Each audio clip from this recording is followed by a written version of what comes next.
Hello everyone, welcome to my channel, or welcome back to my channel.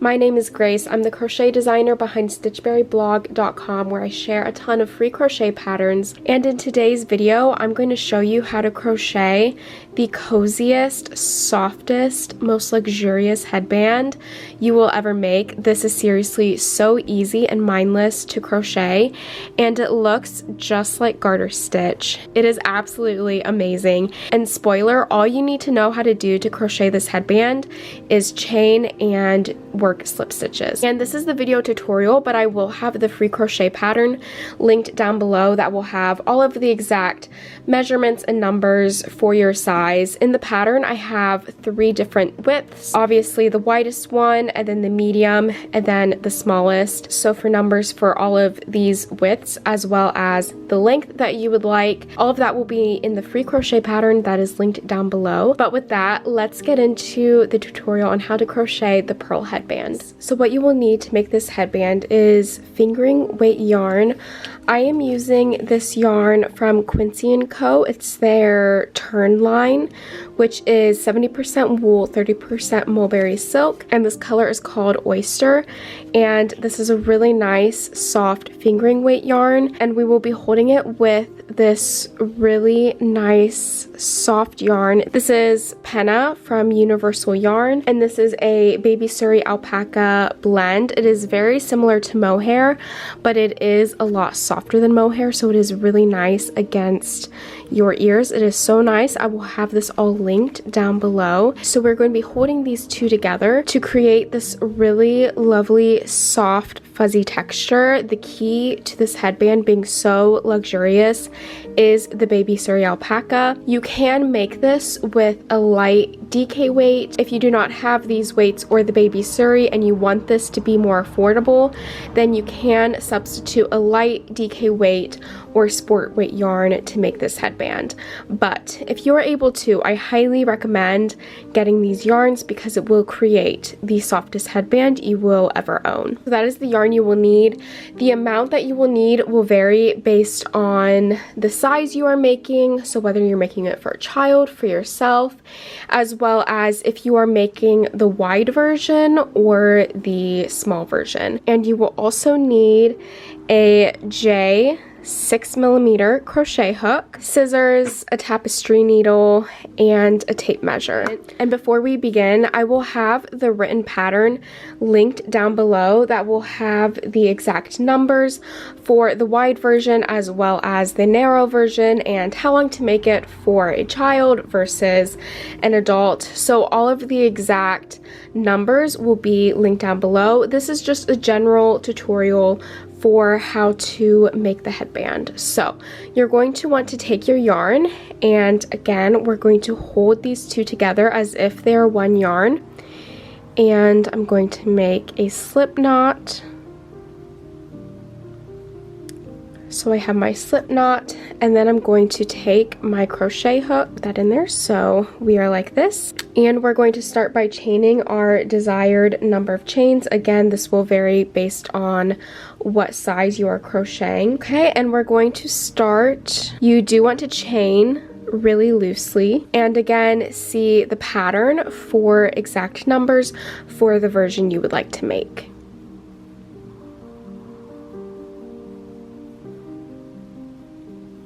Okay, I've just finished my chains, and if you are modifying the pattern to make it your own custom width, you want to crochet a chain that is double the width that you are hoping to achieve, as well as a few extra chains.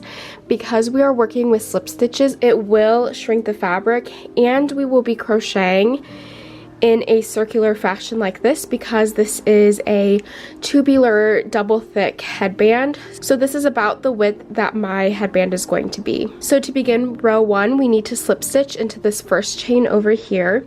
So you want to be careful as to not twist your chains, and turn this around like this. And I'm going to find that first chain right here and slip stitch into that chain very loosely. The key throughout this entire pattern is keeping your tension very loose. Okay, so I have worked 1 slip stitch into that first chain, and so now we're going to work 1 slip stitch into the rest of these chains.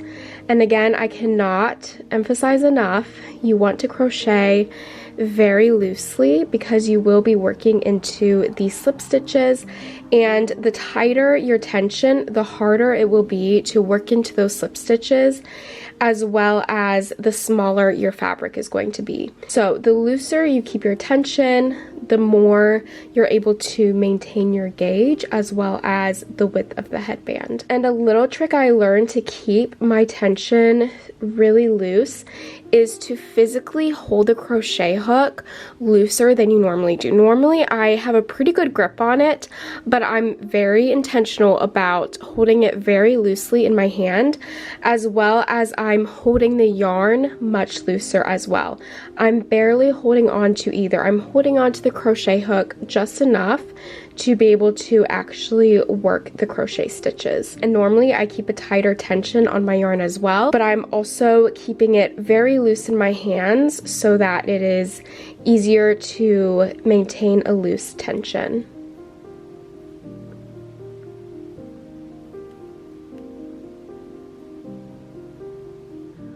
I have made it back around, so now I'm ready to work into that very first slip stitch that we crocheted. So now to begin row 2, we are only going to be working into this back loop right here. Okay, I'm going to use my needle to demonstrate better. So normally you would work through both of these loops right here, this front loop and this back loop. But for this pattern, we are only going to be working through this back loop.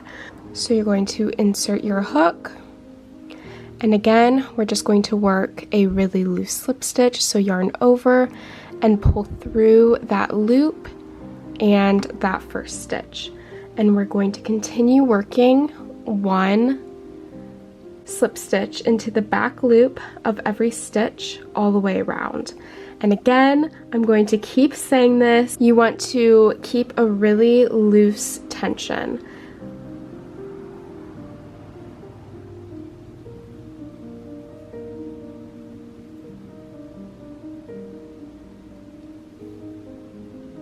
I have just finished round 2, so now for round 3, we're going to be doing the exact same thing. So we're going to slip stitch into that back loop only, and really this is all the headband is. You're going to keep working in a continuous spiral all the way around, working 1 slip stitch in the back loop of every stitch until you have reached the desired length of the headband for your size or the headband that you are crocheting. Also, for this headband, we are technically crocheting on the wrong side.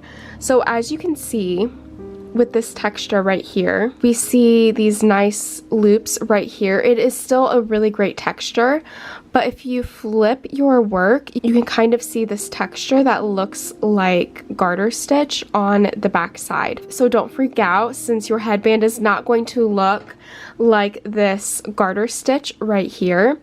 We are crocheting on the wrong side. So before we sew the headband together, we will flip it inside out to show this garter stitch side right here. So don't freak out if you're like, why is my headband not looking like garter stitch on the right side? It is because we are crocheting on the wrong side. So again, we're going to continue working 1 slip stitch in the back loop of every stitch until you have reached your desired length for your headband. Okay, I have just finished the crochet portion of the headband. Mine measures about 16 inches. You do want to crochet this smaller than what you think you will need. With the first headband that I made, I thought I crocheted it to the perfect length, and it did fit, but this fabric stretches out so much that I actually ripped back like 2 inches because of how much it grew with wearing it, as well as just how naturally stretchy this fabric is. So keep that in mind if you are customizing the length of your headband. You do want it to be quite small. Like if I fold this right here, that looks like a pretty small adult headband, but it stretches like crazy. So keep that in mind. You want it to be a little bit tight when you wrap it around your head, again, just because it will stretch and it will just naturally stretch over time. Let's sew the two ends together. So I'm just going to go ahead and flip this inside out by just pulling this through. So now this is becoming the right side of our fabric. Okay.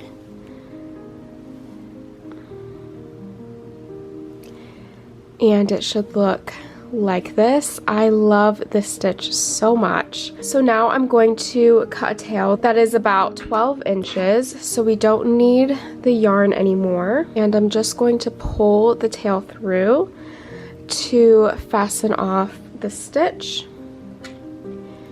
And I'm going to take my tapestry needle and thread the yarn through. Okay, so now we're going to seam these two sides together to close the headband and have a functioning headband. And we're going to sew this together in the round or in a loop instead of straight across. And once I start sewing, this is all going to make sense, but instead of just sewing these two sides together straight across like this, we're going to sew them together in a loop around like this, which creates a more polished and stretchy finish. So to begin, I have my tail right here that I'm going to be using to sew the two ends together. Okay, I zoomed in a little bit, so hopefully you can see that a little bit better, but basically my tail is right here.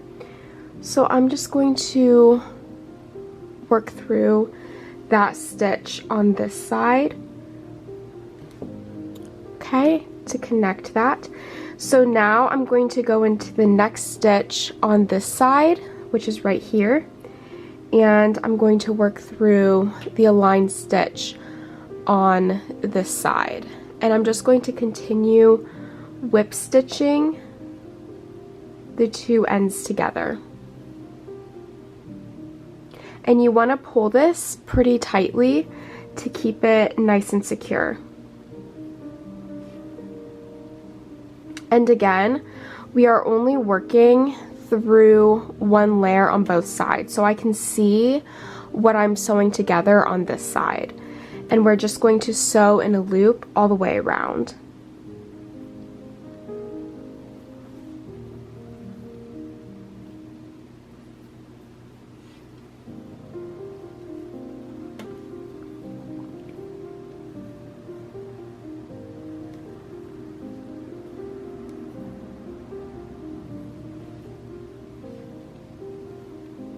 And you sort of have to keep just twisting the headband around as you sew around.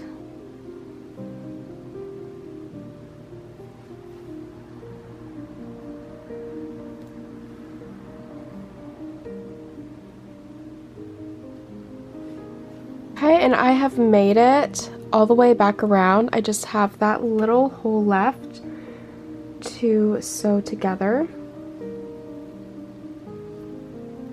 Okay, and there you go.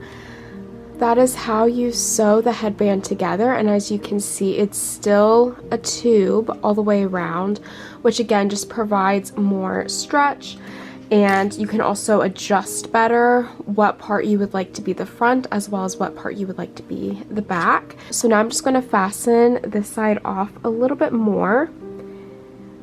And then a really quick and easy way to weave in my end is I've worked a couple more stitches there.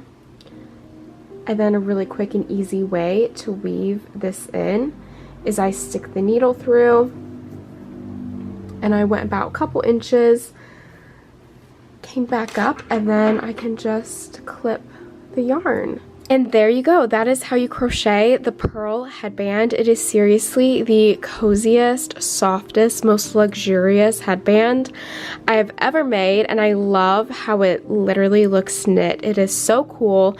Again, I will have the free crochet pattern linked down below that will have all of the exact numbers and numbers for different sizes and yardage and all of that. So be sure to check that out, and I hope you enjoyed this tutorial, and I will see you in the next video.